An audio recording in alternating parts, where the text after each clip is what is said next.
So with some knowledge of the cash flow statement in mind right now, we can talk about financial forecasting. Okay? Financial forecasting means we're trying to come up with the additional financing needed, AFN. That's a very important concept. Additional financing needed. Right? We're trying to come up with the amount of additional financing needed in the future.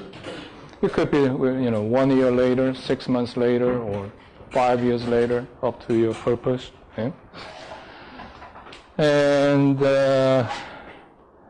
suppose you're thinking about a new project, then you need to come up with the amount of additional financing needed. Most project requires new money. Okay?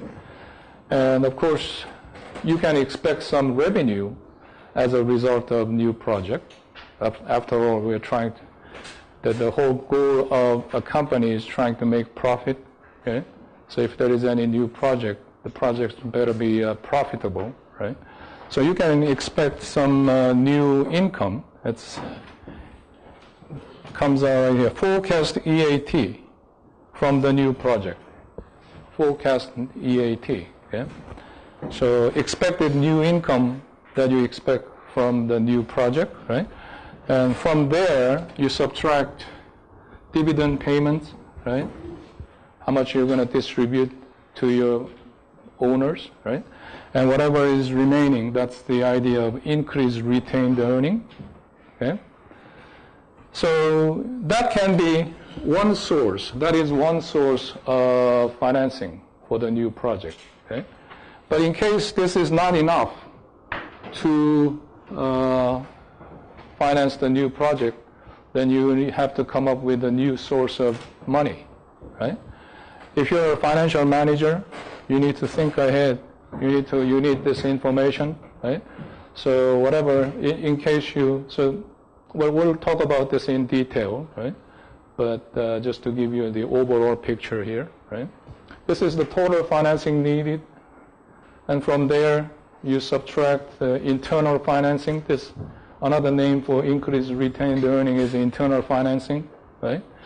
Then the difference between the two will be external financing, right? You have to come up with this money somewhere else because the internal revenue, internal profit generated is not enough to finance the entire project, okay? The external source could be a bank or investors, so you can issue new bonds and raise funds, okay? Or you can issue new equity in the worst case, okay? Typically, bonds are the choice of the company, right? Because you don't want to dilute your ownership. If you sell more stocks, then you're creating more owners, okay? You need to share the profit with the more owners in the future, right? So typically the issuing bond is first choice of the company, okay? All right.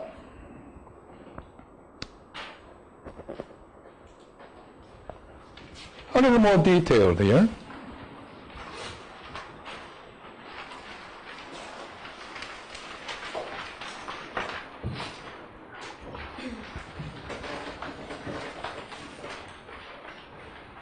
The specific name for this method, again, we're talking about financial forecasting, and according to this chapter, we're going to talk about a few different methods, well, 2 different methods mostly, okay?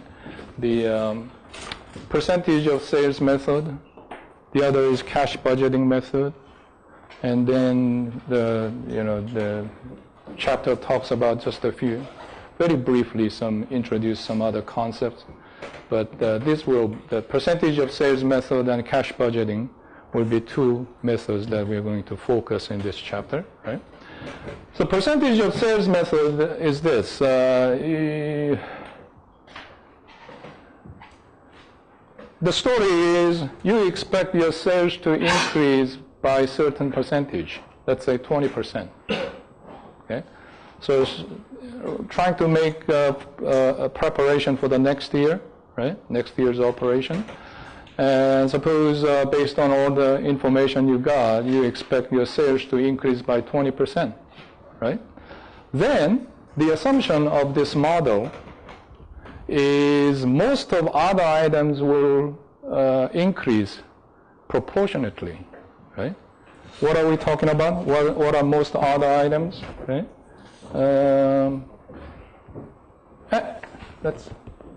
Let me pull up any balance sheet here.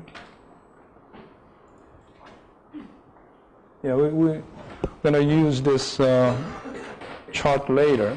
You don't have to understand the whole thing now, okay? But here are some balance sheet items like cash, AR, inventories, fixed assets, and so on, right? So reasonably, what are the items that we can expect to increase proportionately with the sales, okay? When the sales grow by 20%, right? What about cash? Well, here in this example, they say the 25%. So the story here is they expect the sales to increase by 25%, right? Why would cash increase by 25% just because your sales increase by 25%? Is it a reasonable assumption?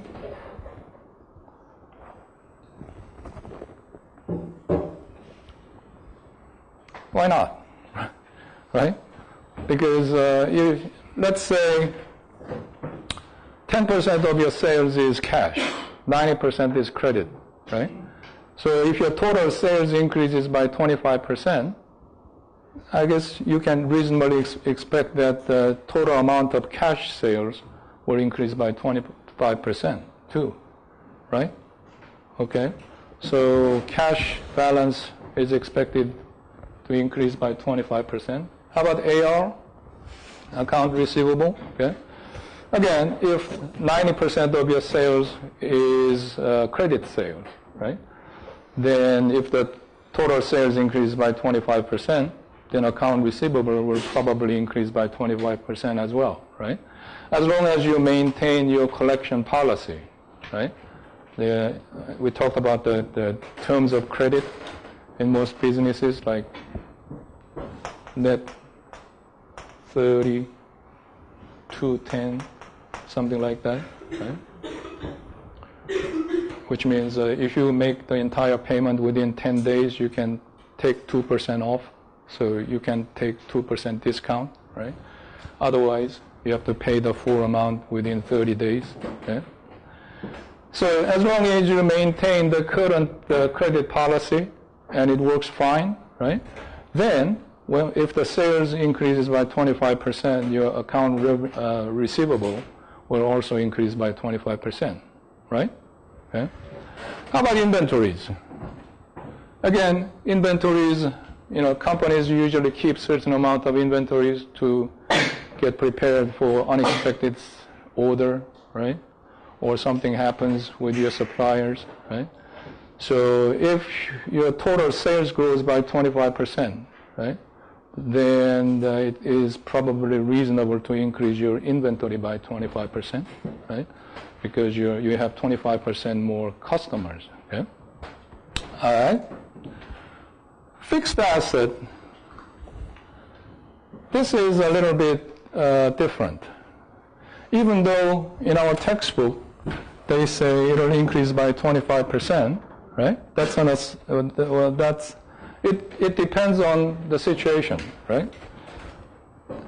Fixed asset, we're talking about your facility, yeah? Your factory, right? So when the sales increases by 25%, do you really have to increase your capacity, factory capacity by 25%? When would you need to increase the capacity by 25%?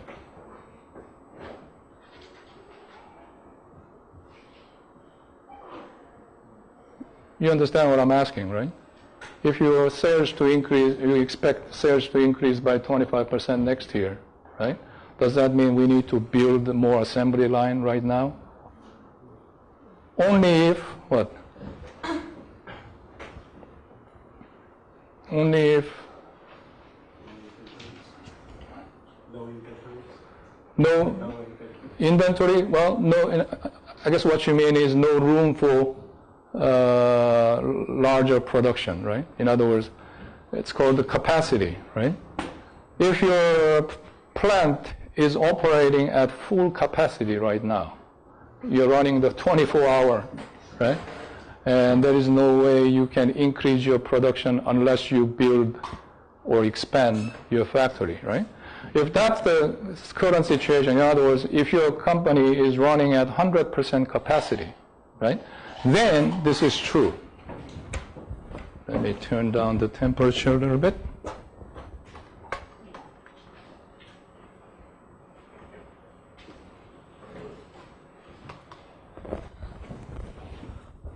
So if your plant is operating at 100% capacity, then in order to support 25% increase in sales, yes, you will have to increase your fixed asset by 25%, right? Only if, right? In case your company is currently operating at only 50% capacity, right? Only 50% of your assembly lines are operating, right? It's a recession, let's say, right? And order is smaller than usual, right? Then you don't have to increase the fixed asset at all, right? So depends on the operating capacity. Remember that, okay? Lecture 2 of chapter 4. We're talking about financial forecast, and we started with this concept of what? Cash flow after tax, CFAT or ATF, CF, okay? After tax cash flow, okay? And then we talked about some financial statements. And last class we talked about, what did we do? Additional financing, right? How to calculate additional financing using the percentage method, right? Percentage sales method, okay? So in this chapter, this cash budgeting is the last concept here, okay? So this is another method of financial forecasting. And we're trying to predict the amount and timing of additional cash flow. Okay? So here we start with receipts on credit sales and cash sales as well. Some of the sales may be cash sales and credit sales. We're going to talk about a specific example in this chapter here, in this table. This is a cash budget worksheet, and there are a few assumptions for this worksheet. Okay? And as far as I remember, let me see. Okay. 10% of sales is cash sales. 90% are credit sales.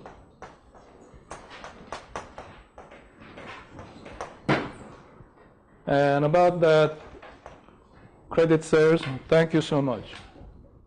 I forgot about it. Okay. 30% is collected in the same month.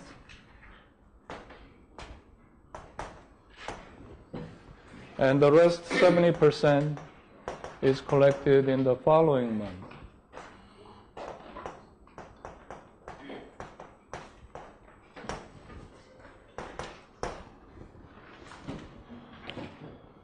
All right. So, of course, these numbers can be different depending on which company you're talking about. I'm sure the companies will have all different practice in their cash management, sales management, collection behavior. Okay, but you can apply the same logic depending on your situation. Okay? And then this is about the receipts. The cash receipt is generated from the sales of your products. Okay, And then payments. We have to also talk about payments. Okay? And how much purchase proceeds the sales. Okay? In this particular example, I believe the assumption is purchase proceeds the sales by 1 month. Okay?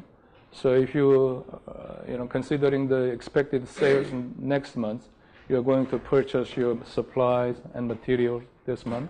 Okay? And then credit terms means when companies receive these materials and supplies, typically they don't immediately make the payments. Okay? So again, the assumption in this example is there's 1 month delay. Okay? So if you expect sales in May, certain amount of sales in May, considering that amount of sales which requires certain amount of production, you will purchase supplies and materials this month, April. Okay? But you will actually make the payment for your purchase next month. Okay? Make sure you understand that. Okay? And then there are other scheduled receipts and disbursements. Okay? If you have any long-term loans and capital expenditures, there will be monthly payments. Okay? Whether it's a principal payments or interest payments, okay? You have to consider for that. Dividend payments, typically dividend payments are made every quarter. Okay? So every 3 months, considering the expected amount of dividend payments, you have to have enough cash. Okay? And then wages, salaries, and rent, well, typically what we call SGA. What does SGA stand for? You still remember?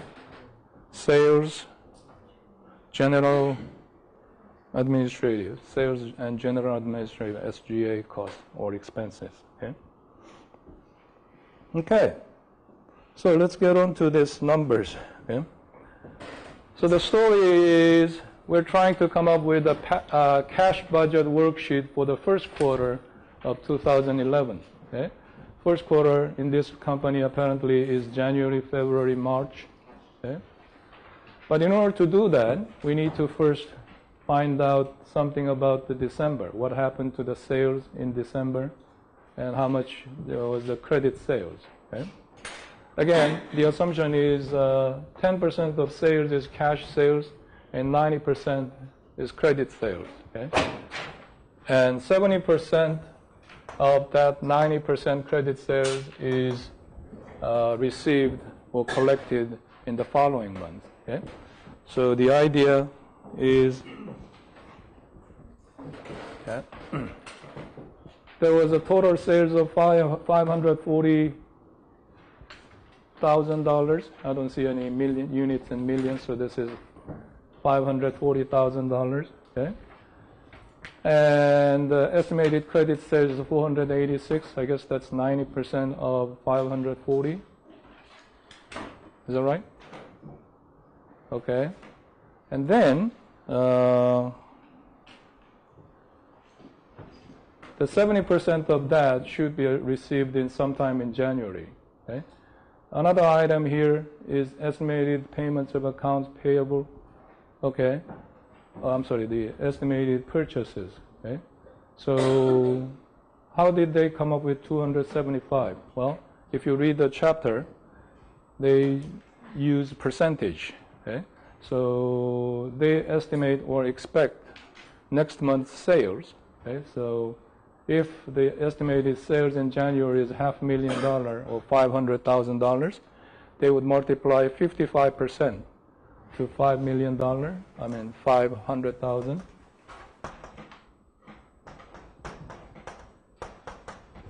I think that's how they came up with 275,000. Okay?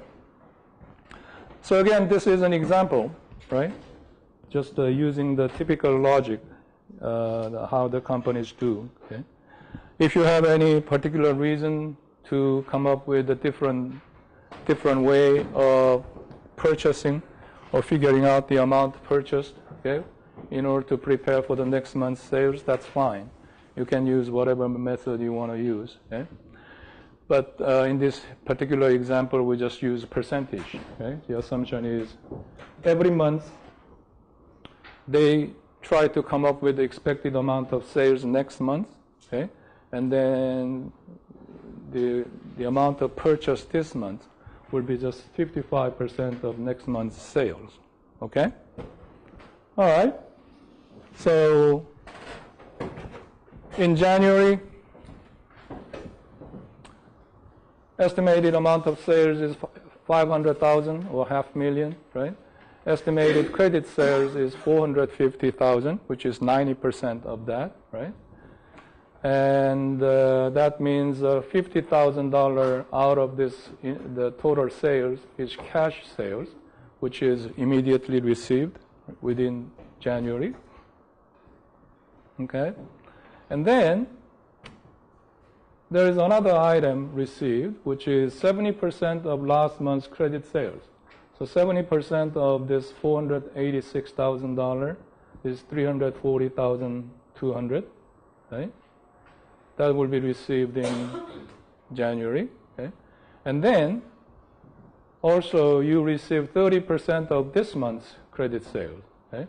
So 30% of 450,000 is 135,000, okay? So total receipt of the cash is 50,000 plus 340,200 plus 135,000. That is 475,200, right?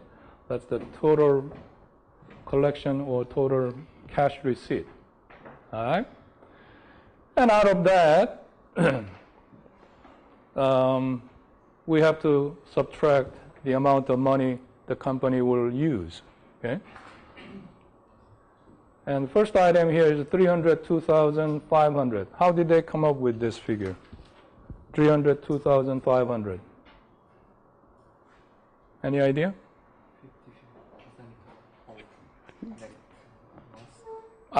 Yeah, that's 55% of next month's sale, expected sales in the next month, right? So if you multiply 0.55 to 550, you will get 302,500, okay? And then that's the estimated purchase this month, okay?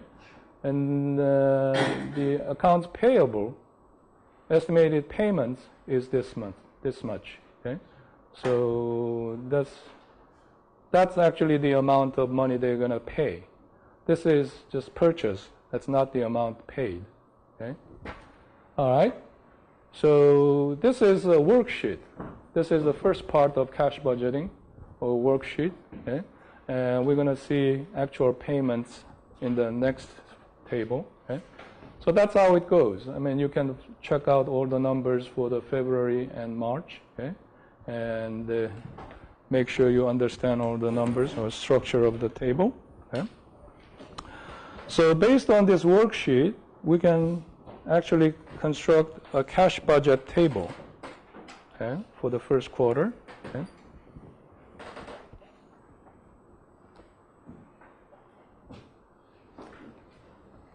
All right. So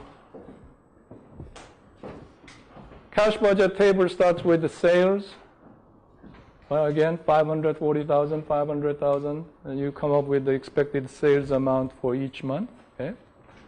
And then the next item here is a projected cash balance beginning of month, okay? So we have to start out with the amount of actual cash we have or the company has in the beginning of the month, okay? And, well, you see this dotted line here, okay? And shows the relationship between the projected cash balance end of the month and the beginning of the next month. Obviously, if you have $50,700 cash today, right? And let's say today is the end of month, right? Tomorrow is the beginning of the next month, right? So you will start out the month with the same amount, right? That's what this dotted line is about, okay? All right, so the story is in January, you started out with $61,000 cash, okay? And then there are some receipts, okay? Cash sales, which is 10% of 500,000. and then you collect the amount you collect in January, 475,200. Does it sound familiar? Where does this amount come from? From the previous table, right? What's the name of the previous table? Worksheet, right? Cash budget worksheet, right? So if you go to previous table, you see that based on the amount of cash sales and the collection from the last month and collection from this month, the amount collected or received was 475,200. Okay. All right, that's where that number came from. Okay. So you started with 61,000, and then we add these two amounts. Okay. So we have total cash, incoming cash or cash inflow of 486,200, right? Or cash balance, total cash balance of 586,200, right? And from that, we start talking about disbursements or expenses, okay? Payments of accounts payable, $275,000. You know where it came from, right? It also came from the worksheet here, 275,000, right? Which is actually the purchase of the previous month, right? So you have to make that payment this month, okay? And then you subtract wages, rent, other expenses. So these three items you can say SGA, right? Sales, general administrative expenses, right? And of course, in reality, there can be a lot more than these three items, right? You can make it as detailed as possible, okay? So basically, you subtract all the cash expenses, okay? And then, if you made any tax payment, okay? And then dividends and common stock, is it? Which line is? I guess tax is 81,000, right? And apparently in January, there's no dividend on common stock, right? So I guess that makes sense. If you look at March, they have this dividend payment, right?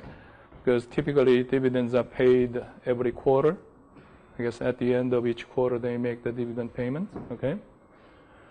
All right, so you have total available cash at this amount and total expense here. So if you subtract that, you're left with $50,700 cash balance, okay? And here's an interesting statement here. It says cash loans needed to maintain balance of $50,000, okay? So what that means is this particular company has a rule or policy, right? And their policy is they have to maintain minimum of $50,000 cash balance, okay? And you can easily think of the reasons why. I mean, there can be some unexpected expenses. Something happens, cars break down, machines break down, small fire can occur and you have to replace some computers, whatever, right? So, companies, I'm sure they have certain amount of minimum cash balance, right? Maintained all the time, okay? So apparently in this company, that is $50,000. All right? Well, because as a result of all the receipts and expenses, their current cash balance is $50,700. They don't need any loans, right? So that's zero, right? And of course, there is no loan payment in January. So at the end of the month, the end of the month's cash balance happens to be $50,700, okay? And that becomes the beginning cash flow in the next month, okay? So in the next month, you can follow through the same story here, right? Cash sales would be 10% of the total sales, and this would be the amount received or collected So that would be 70% of the credit sales in January and 30% of the cash sale, 30% of the credit sales of February, right? So that's the total available cash, right? And then the payments and purchases are the same thing here. This is slightly larger because that is 55% of 550,000, right? 275 was 55% of this, right? All right. And then there's one slightly different item here, down here, right? It says purchase of new equipment, capital budgeting. Okay? Capital budgeting is the topic of later chapters, starting from chapter 9, 10, 11. Those chapters are about the capital budgeting. Okay? But it's mostly about equipments and facilities, long-term budgeting of your company, right? So let's say in this company, in this particular month, February of 2011, they needed to purchase an equipment, okay, which cost $70,000. Okay? And you know the story, right? Even though depreciation is over many years, you are allowed to deduct the cost over many years, right? In the first year, there is cash expense, right? You make the $70,000 cash payment in the first year. Well, of course, if you pay, you can finance, right? If you finance, then you don't have to pay the entire cost, okay? Anyway, so this $70,000 may be the cost, full cost of an equipment, or it could be just the first year's installment of financed equipment, actual finance.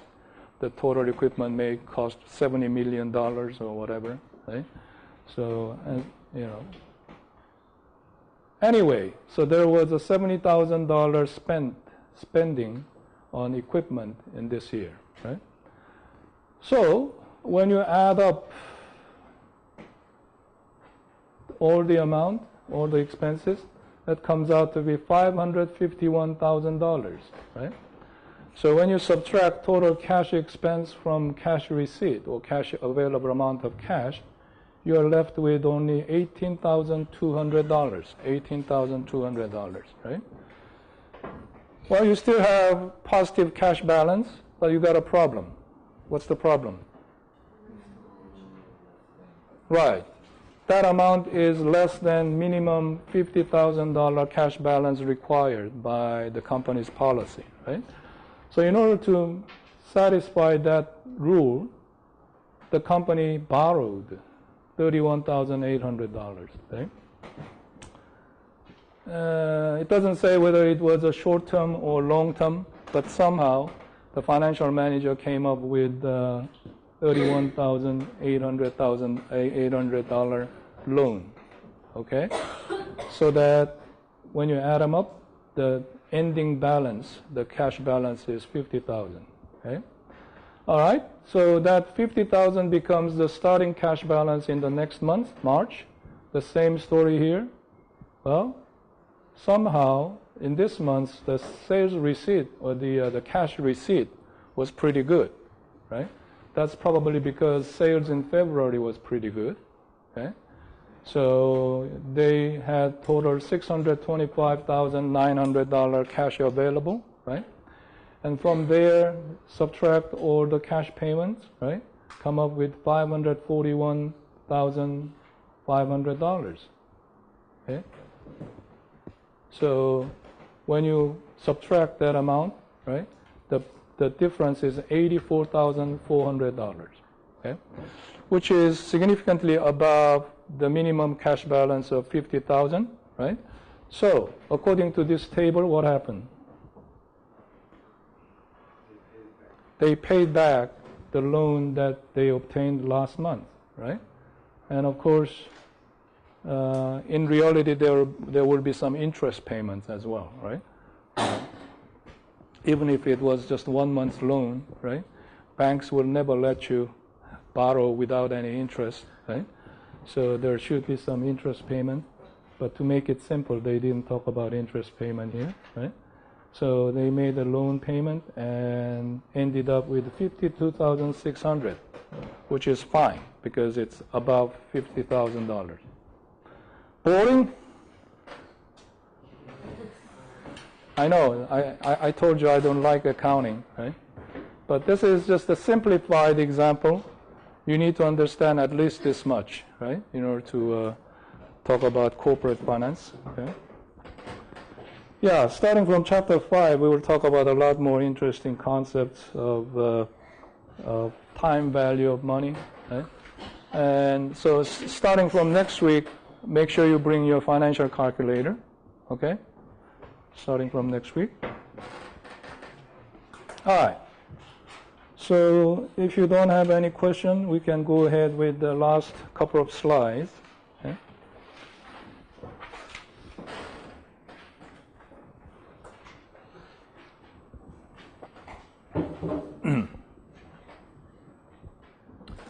Pro forma statements. Pro forma, well, is a Latin phrase.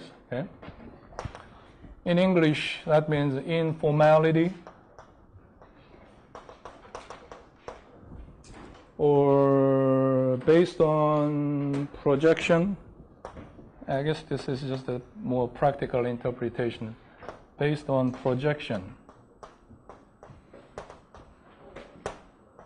or assumption. Okay? So pro forma financial statements are not real financial statements, but it's mostly predicted, right, or projected statements about the future, right, assuming certain events, right? And so it shows the expected changes in cash and cash equivalents in 3 different areas: operating activities, investing activities, and financing activities, right? And we talked about this in the cash flow statement. Cash flow statement has these 3 components, right? Cash flows from operating and investing and financing activities, okay? More specifically, let me try to refresh your memory about, this table, okay? This was the cash flow statement for Summit Furniture Company, okay? And we had the operating activities, investing activities, and financing activities, right? And what did I tell you about the financing activities here? This amount, $3,600. You still remember? I highly doubt it, but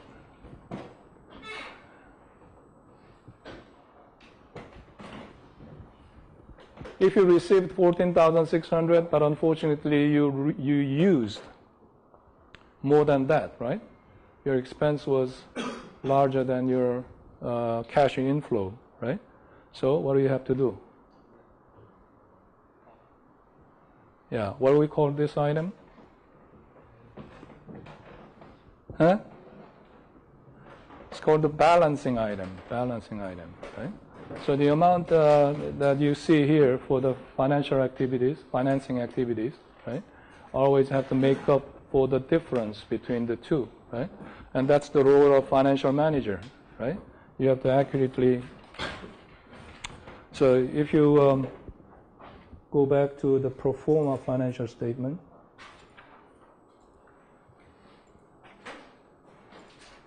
you see exactly the same thing, right? This is same for the same company, Summit Furniture Company, right? But for the next year, the previous table was for 2010, and now they're trying to make a projection for 2011. Okay? So the same idea, and based on all the available data, you have to make some projections and assumptions. Okay? And if there is any difference here, right, the same thing happens for this company. The financial manager expects the same thing to happen, right? The next year, apparently cash outflow is larger than cash inflow, okay? Then what do you have to do? You have to make up for that difference, okay? And if you read the chapter, all the items are typical items, right? But here, here.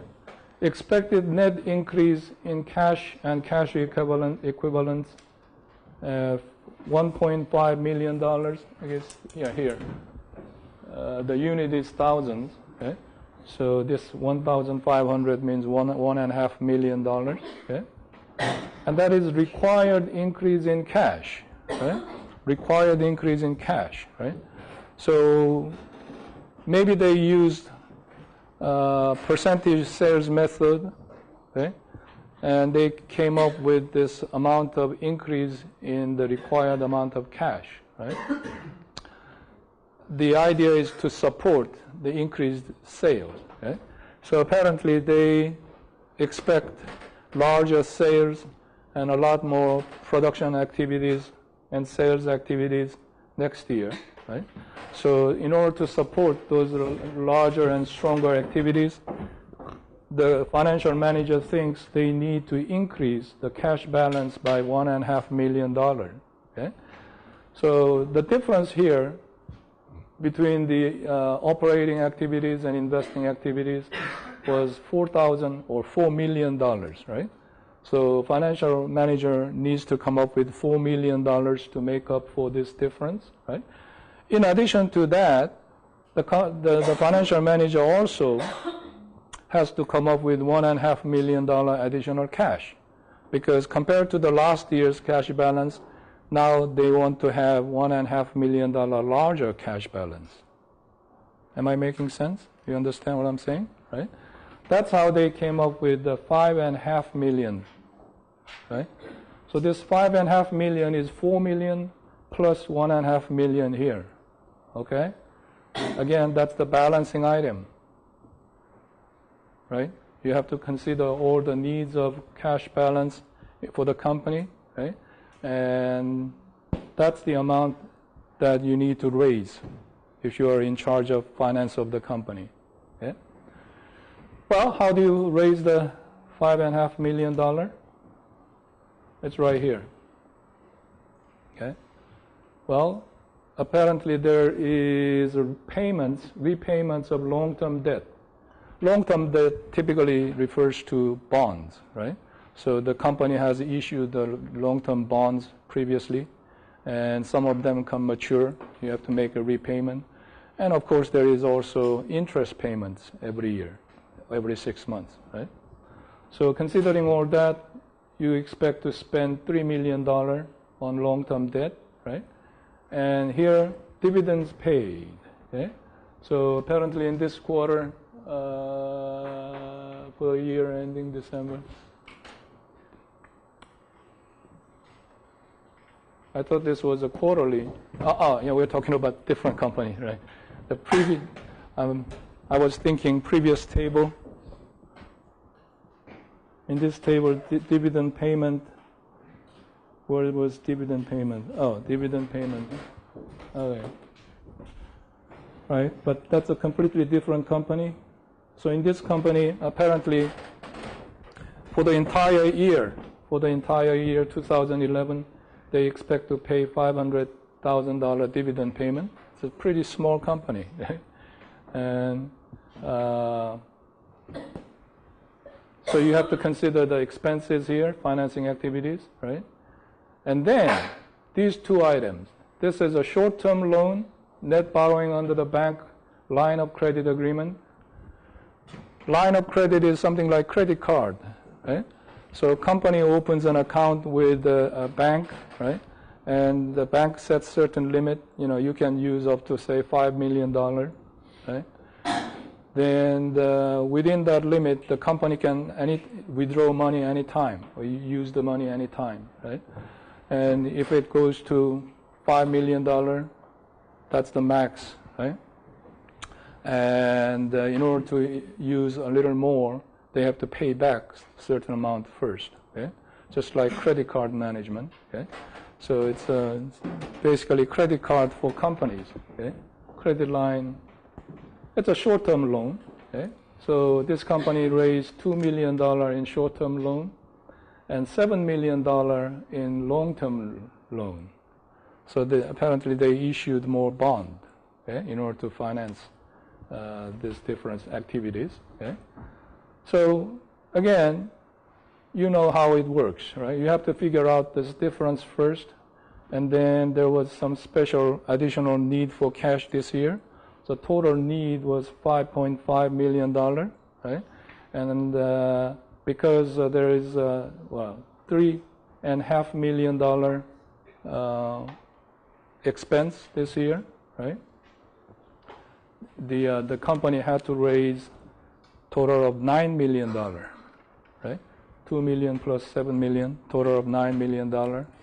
So the difference is $5.5 million. Okay? Does it make sense? Okay. So that's the pro forma financial statement, pro forma cash flow statement. And that's it for this chapter. Any question?